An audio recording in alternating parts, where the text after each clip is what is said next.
Good morning to all of you. चलिए, bill of exchange का chapter चल रहा है आपका क्लास 11th के लिए, और उसमें आज है आपका सेकेंड लेक्चर। तो कल का थ्योरी नोट्स को हम लोग आगे प्रोसीड्स करेंगे थोड़ा सा। कल मैंने आपको बोला भी था कि आप लोग थोड़ा सा घर पे बुक का थ्योरी नोट्स रीड करेंगे। आशा है आपने किया भी होगा। चलिए, आज हम क्लास के थ्योरी नोट्स के ऊपर लेके चलते हैं आपको, और उससे आपको डिस्कस करने का कोशिश करते हैं इस चैप्टर के कुछ और भी बेहतरीन टॉपिक को। तो आइए, आपको स्क्रीन पे हम लेके चल रहे हैं। चलिए, आई थिंक आपको स्क्रीन व्यू होना शुरू हुआ होगा। Yes sir. राइट, चलिए। चैप्टर का जैसे नाम ही है, bill of exchange and promissory note. दो चीजें इसके अंदर में निकल के आएगा। एक तो बिल ऑफ एक्सचेंज भी पढ़ना है हम लोगों को, राइट, और दूसरा है प्रोमिजरी नोट। राइट, दोनों क्या होता है एक एक करके हम लोग डिस्कस करेंगे। हो सकता है आज भी आपको होमवर्क में क्वेश्चंस ना पड़े, लेकिन देखिए, सीधा सीधा बात है कि अगर कोई भी कॉन्सेप्ट आपको करना है, क्वेश्चंस को सॉल्व करना है, तो उसकी बेसिक बातें आपको पता होनी चाहिए। ठीक है, चलिए। तो सबसे पहले एक ऑब्जेक्टिव, आपको ये नोट्स आपको टीचमेंट ऐप पे आपको अवेलेबल है, वहां से आप इसको रीड कर सकते हैं। वहां से आप अपने रजिस्टर पे इस नोट्स को लिख सकते हैं। लिखने से आपको दो फायदा होगा, एक तो आपका पढ़ाई हो जाएगा, दूसरा आपका नोट्स तैयार हो जाएगा, और लिखते हुए क्रम में आपको बहुत सारी बातें दिमाग में बैठ जाएगी। तो स्टार्ट करते हैं हम ऑब्जेक्टिव को। क्या इसमें स्टडी करना है इस चैप्टर में? What we will study in this chapter. तो इस चैप्टर में हम लोग को स्टडी करना है what is bill of exchange and promissory note. Right, दोनों क्या है? दोनों अलग अलग चीजें होती है। जर्नल एंट्री दोनों का सेम होगा, लेकिन कॉन्सेप्चुअली दोनों चीजें बिल्कुल अलग अलग है। Second, when and why. When and why these are made and the procedure thereof. कब और क्यों ये मेड किया जाता है। हालांकि ये सारी बातें पीछे क्लास में आपको डिस्कस किया जा चुका है, अगर आपको ध्यान में होगा पीछे के क्लास में आपको मैंने किया था। देखिए, ये आपको सिचुएशन आपको दिया गया था, एक बायर है, एक क्या है, सेलर है। राइट, दोनों में सेल ऑफ गुड्स का ट्रांजेक्शन हो रहा है, पेमेंट भी हो रहा है। अगर पेमेंट ना हो, पेमेंट के बदले में एक कागज का टुकड़ा पकड़ाया जाए, उसी को हम लोग बिल ऑफ एक्सचेंज कह रहे थे शॉर्टकट में। धीरे धीरे बाकी चीजें आपको मिलेगा देखने के लिए। तो यही कह रहा है कि when and why these are made and procedure thereof. When and why these are made and procedure thereof. Right, उसके बाद how the transaction related to these are recorded entered in the account. तो यही काम करना है, ये है journal entry. तो कैसे करेंगे ये बाद में। सबसे पहले आपको क्या मालूम होना चाहिए, क्या है बिल ऑफ एक्सचेंज, कब और क्यों इसको बनाया जाता है। राइट, तो ये वाला टॉपिक हमने लास्ट क्लास 1 में ही आपको डिस्कस किया जा चुका है। फिर आपको दिखाया जाएगा how the transaction related are recorded enter in the. ये तीन चीजें आपको ध्यान में रखना है। एरिया ऑफ स्टडी, बिल भी जो है, बिल ऑफ एक्सचेंज भी दो तरीके के होते हैं जैसे हम आगे बढ़ेंगे। एक तो ट्रेड बिल होता है और एक एकोमोडेशन बिल होता है। क्या होता है, अभी आप इस पे विराम लगाइए। एक ट्रेड बिल होता है और एक एकोमोडेशन बिल होता है, इस पे आप होल्ड करिए। ट्रेड बिल वो होता है जो ट्रेडिंग के लिए दिया जाए। जैसे अपना एग्जाम्पल था, उधर दो पार्टी थे, एक आयुष और एक तुलसी। एक ने दूसरे को गुड्स सोल्ड किया था और दूसरे ने बिल को एक्सेप्ट करके दिया था। तो कहने का मतलब ये है कि जेन्युइन जो ट्रेडिंग एक्टिविटी है उसके लिए बिल अगर दिया जाए तो उसको जेन्युइन बिल भी बोलते हैं या ट्रेड बिल भी बोलते हैं। राइट, चलिए। एंट्री दोनों का लगभग सेम होता है एकोमोडेशन बिल का। अभी इसको डिस्कस नहीं कर रहे हैं बिकॉज अभी आपको ट्रेड बिल ही सही से समझ में नहीं आया है, तो आपको एकोमोडेशन बिल समझाने का कोई पर्पस अभी नहीं है, तो इसको होल्ड करके रखेंगे। सबसे चैप्टर के लास्ट में आएगा एकोमोडेशन बिल, आपको बता दिया जाएगा। चलिए, ट्रेड बिल के बारे में देखिए क्या क्या बातें कह रही है। स्क्रीन प्रॉपरली दिख रहा है? राइट, आई थिंक दिख रहा होगा। चलिए, यस सर। ट्रेड बिल क्या कहता है, इन केस ऑफ क्रेडिट सेल देखो ध्यान से, कौन से सेल की बात कर रहा है? क्रेडिट। देख रहे हैं ना आप? क्या कैश सेल्स की बात होगी? अगर कैश में पैसा दे दिया गया, क्या बिल ऑफ एक्सचेंज का सिचुएशन आएगा? Answer is no. तो in case of credit sale, credit sale, credit word बहुत इंपॉर्टेंट है यहाँ पे, राइट? क्रेडिट सेल और purchase transaction, the bill of exchange or promissory note may be prepared, right? In case of credit sale or purchase transaction, the bill of exchange or promissory note may be prepared. तो एक keyword निकल के आ गया हमारे पास, कौन सा? Credit sale. उधार जब सेल या परचेज होगा तभी ये सिचुएशन आएगा, ये भी मैंने कल डिस्कस किया हुआ था।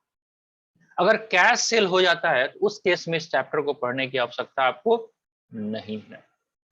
चलिए, such bill are known as trade bills और जेन्युइन बिल। मतलब ट्रेड बिल का आपको कॉन्सेप्ट भी अब समझ में आ गया कि ट्रेड बिल उसी को बोलते हैं जो वाकई में सेल परचेज ट्रांजेक्शन्स के होने की वजह से ही लिखा गया है। पार्टी के बारे में डिस्कस करते हैं। The person who entitle to recover, seller, क्या जी उसको क्या बोलते हैं? सेलर। जैसे आपके एग्जांपल में कौन था सेलर? आयुष था कल के एग्जांपल में, right? Will draw a bill on the purchaser, कौन? तुलसी, राइट? तो इस सेलर को हम क्या बोलते थे? अगर सेलर को अगर ध्यान से देखोगे आप, तो कल भी मैंने आपको डिस्कस किया था, ये आयुष है, ये सेलर है, ये बिल राइट करता है, तो इसको हम क्या बोल देते हैं? अब इसका नाम क्या हो जाता है? ड्रॉवर। तो इस चैप्टर में सेलर बन जाएगा ड्रॉवर, राइट? जिसके ऊपर बिल जो लिखा जाएगा, यानी कि जो बायर है, जो बिल को एक्सेप्ट करेगा, उसको हम क्या बोलेंगे? ड्रॉई, राइट? ठीक है, ये भी डिस्कस किया जा चुका है आपको। चलिए फिर से हम पढ़ते हैं। The person who is entitle to recover, seller will draw a bill on the purchaser, purchaser will accept and it return it to the seller. कल ये भी सिचुएशन आपको दिखाया गया था। परचेजर जो है वो बिल को क्या करेगा? एक्सेप्ट करके किसको दे देगा? सेलर को दे देगा, राइट?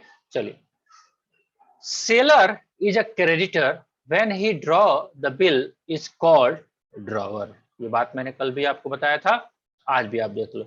सेलर क्या बन गया? सेलर अब बन गया ड्रॉवर, राइट? अभी आप 7 बजे से पहले घर पे क्या थे? बउआ। और बैच में आती है क्या बन गया आप? Student, right? आप तो वही हो, आप तो वही आयुष हो, लेकिन जैसे ही घर पे आप थे तो घर पे थे बउआ। बउआ ब्रश कर लिया, बउआ नाश्ता कर लो, क्लास जाना है ना? अब बउआ जैसे ही जूम ऐप पे ज्वाइन किया 7 बजे, और वो क्या बन गया? स्टूडेंट। तो सेलर जो है, जैसे ही उसके पास बिल वो ड्रॉ करेगा, when he draw the bill he is called drawer. Clear? So क्या कहा जाएगा? Drawer. And generally he is payee. अब ये भी एक कॉन्सेप्ट है, पे का क्या कॉन्सेप्ट है, 1 मिनट के लिए होल्ड करेंगे तो आपको पता चल जाएगा। थोड़ा थोड़ा जैसे जैसे ग्रेजुअली चैप्टर में हम आगे बढ़ेंगे, आपको ये बातें भी पता चल जाएगी, राइट? फिर से पढ़ते हैं। Seller is a creditor when he draw the bill he is called drawer and generally, मतलब सामान्यतः वो पे भी रहता है। यानी कि एक और वर्ड निकल के आ रहा है, वो देखते हैं।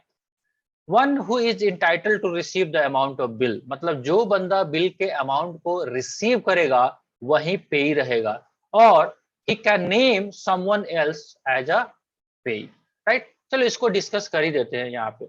अब देखिए जी, यहाँ पे जो है हमारे सामने सिचुएशन है, आयुष जो है क्या है? आयुष है अभी हमारे एग्जाम्पल में ड्रॉवर, है कि नहीं है? तुलसी जो है वो क्या है? ड्रॉवी। अब ये बिल जो लिख के दिया गया है 1 महीना 2 महीने के बाद, जो तुलसी है क्या वो पेमेंट करेगी कि नहीं करेगी? पेमेंट करेगी। अगर वो बिल पेमेंट के डेट तक, ड्यू डेट तक ए यानी कि आयुष अपने पास ही रखता है, तो यही ड्रॉवर जो है वो पेई भी होगा। हिंदी इसका क्या होता है? भुगतान पाने वाला। लेकिन अगर मिस्टर आयुष ने इस बिल को किसी को दे दिया होगा, मान लेते हैं मुझे दे दिया होगा, राकेश रोशन को दे दिया होगा, राइट?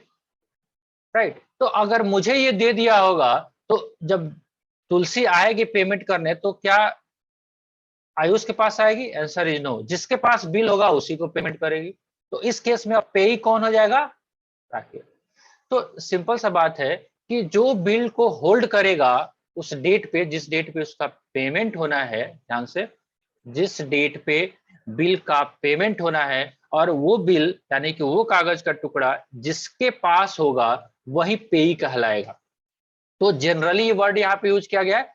अगर आयुष अपने पास रखता है तो वही होगा, यही सिंपल सा बात यही कह रहा है कि seller is a creditor, when he draw the bill he is called drawer and generally he is पेई। जनरली वही होता है, लेकिन अगर वो बिल किसी और को दे दिया है तो वो कोई और भी हो सकता है। इस वही ब्रैकेट में बोल रहा है one who is entitled to receive the amount of bill और he can name someone else as a payee. वो किसी और को भी दे सकता है। तो अपने एग्जांपल में अगर वो मुझे बिल दे दिया तो पे कौन हो जाएगा, Rakeshwar sir. Clear. Purchaser is a debtors, he is becomes a ड्रॉई, वो क्या है, वो ड्रॉई है। when he bill is drawn on him he become acceptor, when he accept it, वो एक्सेप्ट करते ही वो क्या हो जाएगा, जो बायर है वो क्या हो जाएगा, ड्रॉई हो जाएगा। कितने टाइप्स के बिल होते हैं, तो देयर आर टू टाइप्स, एक तो बिल ऑफ एक्सचेंज होता है और दूसरा प्रोमिसरी नोट होता है। चलिए हम ये आशा करके चलते हैं। देखिए थोड़ा सा ये टेक्निकल चैप्टर है, बहुत सारी चीजें जो आप डे टू डे एक्टिविटी में यूज नहीं करते हैं, अगर वो एकदम से आपके सामने आ जाए तो थोड़ा सा प्रॉब्लम होगा, है ना। जैसे एग्जाम्पल के तौर पे हम आपको डिस्कस करते हैं, जैसे आप घर पे साग भात खाते हैं, साग भात नाम सुना है किसी ने, साग भात, Yes, sir. क्या होता है Yes, साग sir. भात, साग भात, है ना? जो लोग बिहार से बिलोंग करते हैं वही लोग इसको जानते होंगे। साग क्या होता है, समझ लो एक पत्ता होता है, उस पत्ते को उबाल के बनाया जाता है, बहुत पौष्टिक होता है हालांकि, तो अच्छा भी लगता है, खाने में टेस्टी लगता है। अब आपको मैंने बोला आप साग भात खाओगे तो आप तो जानते हो, है ना। अगर आप 5 स्टार रेस्टोरेंट में जाओ, राइट, अच्छा साग भात के लिए आप होटल में कितना पे कर सकते हो, एग्जाम्पल लेते हैं थोड़ा सा। साग भात के लिए कितना पे कर सकते हो, कोई साग भात आपको होटल में देगा 100 रुपए तक मैक्सिमम, साग भात Yes, खाने के sir. लिए मैक्सिमम 100 रुपया। क्या आप 5,000 दोगे या 2,000 दोगे, answer is No, sir. Right. चलो कुछ ऐसा नाम देते हैं, मान लेते हैं 5 स्टार होटल में गए और आपको मेनू मिला और उसमें लिखा हुआ है डिकाटो फर्नांडिशो, डिकाटो फर्नांडिशो। अब आप सोचे बड़ा अच्छा डिश का नाम है भाई, है ना जी। अब नाम सुनते ही आपको मजा आ गया, जब आया पड़ोस के तो था वो साग भात, है ना जी। तो कुछ ऐसा ही चीज होता है जब नाम आदमी सुनता है ना जी। अब मान लेते हैं एक और सिंपल एग्जांपल, मकई खाते हो, मकई, मकई भुट्टा, Yes, sir. भुट्टा यस Yes, खाते हो सर। ना, sir. या मकई का लावा खाते हो ना। चलो कितना मिलता है, 5 रुपया 10 रुपया में। बड़े बड़े सिनेमा Yes, हॉल में sir. जाओगे, बड़े बड़े शहरों में आप सिनेमा देखने जाओगे, वहां पे इसको बोला जाता है क्या, पॉपकॉर्न। क्या बोला जाता है, पॉपकॉर्न, है ना जी। कितने का मिलता है, 150 रुपए का। सिनेमा हॉल में जाओगे आप, दिल्ली जाओगे, मुंबई जाओगे, पीवीआर में जाओगे सिनेमा देखने, तो वहां इंटरवल में लोग पॉपकॉर्न खाते हैं, है ना। पॉपकॉर्न की ऐसी की तैसी, वो कहीं वही मकई का लावा है जो आप हम सब लोग खाते हैं, 150 रुपए में देते हैं, राइट। तो सेम सिचुएशन, कहने का मतलब है ये एराइज यहाँ पे भी होगा। देखो यूज में नहीं है, जो चीजें आपने देखी नहीं है और उसको डिस्कस करेंगे तो थोड़ा सा मेरे लिए भी तो मुश्किल काम है। प्रैक्टिकली अगर आप देखिए, मुझे भी 10 साल प्रैक्टिस करते हो गया, बहुत कम ही मैंने देखा है, अपने शहर में तो बिल्कुल एक भी नहीं देखा कि बिल ऑफ एक्सचेंज कोई यूज करता हो, राइट। लेकिन अब है, अब एग्जाम देना है तो पढ़ना है, या पता नहीं आप एक अकाउंट्स का क्लास करके आगे कहाँ पे जॉब करोगे, कहाँ पे आप काम करोगे, वहां पे सपोज दैट आ जाए तो उसी हिसाब से सिलेबस डिजाइन किया जाता है, राइट। तो थोड़ा सा पेशेंस रखना पड़ेगा, क्योंकि जो चीज प्रैक्टिकल यूज में नहीं होता है उसको देखने में समझने में थोड़ा सा टाइम लगता है, राइट। तो कोशिश कर रहे हैं हम लोग देखने का, समझने का, और आशा है इस पे खरे भी उतरेंगे। जब आप क्वेश्चन करना शुरू कर लेंगे तो बहुत सारी बातें चलना शुरू हो जाएगी।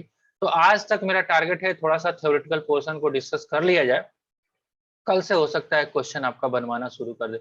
एकदम से क्वेश्चन पे लेके आ जाएंगे तो भी प्रॉब्लम हो जाएगा। क्या प्रॉब्लम हो जाएगा, आपको थ्योरी पता ही नहीं है और जर्नल एंट्री करते जाओगे, हो सकता है 2-4 क्वेश्चन तो कर लो लेकिन बाद में जाके प्रॉब्लम हो जाए, राइट। चलिए, अब दो टाइप्स के जो बिल होते हैं, एक का नाम है बिल ऑफ एक्सचेंज और दूसरे का नाम है प्रोमिजरी नोट। उसमें से एक को अभी डिस्कस करते हैं, क्या, बिल ऑफ एक्सचेंज को। ध्यान से लैंग्वेज को पढ़ेंगे तो पता चल जाएगा हम लोगों को कि क्या बातें कह रहा है, meaning, right. Bill of exchange का मीनिंग देखना, an instrument in writing. Instrument, ये कौन सा इंस्ट्रूमेंट है, तबला है या गिटार है, नहीं जी। ये जो कागज का टुकड़ा है जो मैंने कल आपको दिखाया था पावर पॉइंट स्लाइड में, जो ऐसा दिखता था, यहाँ पे देख रहे हो ना, यहाँ पे ये जो यहाँ से लेके यहाँ तक जो बनाया गया है ये कागज का टुकड़ा ऐसा प्रिंटेड रहता है ना, जो यूज करते हैं वो ऐसा छपवा के रखते हैं, राइट। ये कागज का एक टुकड़ा है, फॉर्मेट आपको दिया गया है, राइट। ये कागज का टुकड़ा जो है इसको इंस्ट्रूमेंट बोला जाता है। इंस्ट्रूमेंट का मतलब ही है ये कागज का टुकड़ा। यहाँ पे इंस्ट्रूमेंट ऐसा नहीं है गिटार है, बांसुरी है, तबला है। हम कोई म्यूजिशियन क्लास नहीं कर रहे हैं जो इंस्ट्रूमेंट का मतलब ये निकाले, राइट। फिलहाल एन इंस्ट्रूमेंट, इंस्ट्रूमेंट क्या है, ये इंस्ट्रूमेंट है। इन राइटिंग, लिखा हुआ होना चाहिए, क्या, कंटेनिंग अनकंडीशनल ऑर्डर। क्या लिखा हुआ है, शर्त रहित, कोई शर्त नहीं, ऑर्डर, आदेश लिखा हुआ है कि हे तुम, आयुष क्या बोल रहा है तुलसी को, ए तुलसी तुम जो है ना पे करेगी क्या, 4,000। पहले चलो एक काम करते हैं, यहाँ पे देख ही लेते हैं, राइट। यहाँ पे बी की जगह हम लिख देते हैं तुलसी, ताकि हमारा एग्जाम्पल में चल रहा था तुलसी, और यहाँ पे ए तो है ही आयुष, राइट। ध्यान से देखिएगा क्या लिखा हुआ है, क्या लिखा हुआ है, टू तुलसी बलुआटाल मोतिहारी बिहार। मान लेते हैं तुलसी का घर बलुआटाल ही है।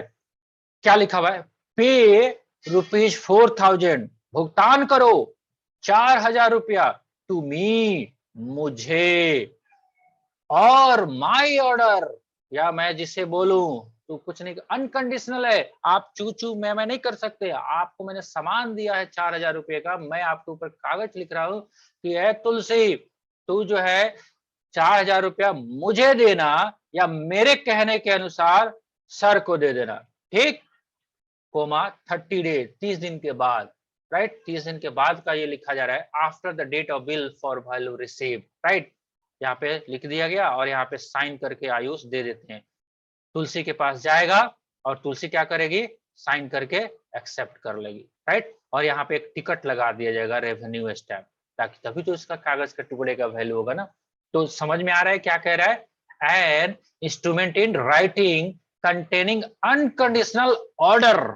ऑर्डर ऑर्डर ऑर्डर ऑर्डर है, ये कौन दे रहा है, ड्रॉवर दे रहा है ड्रॉवी को।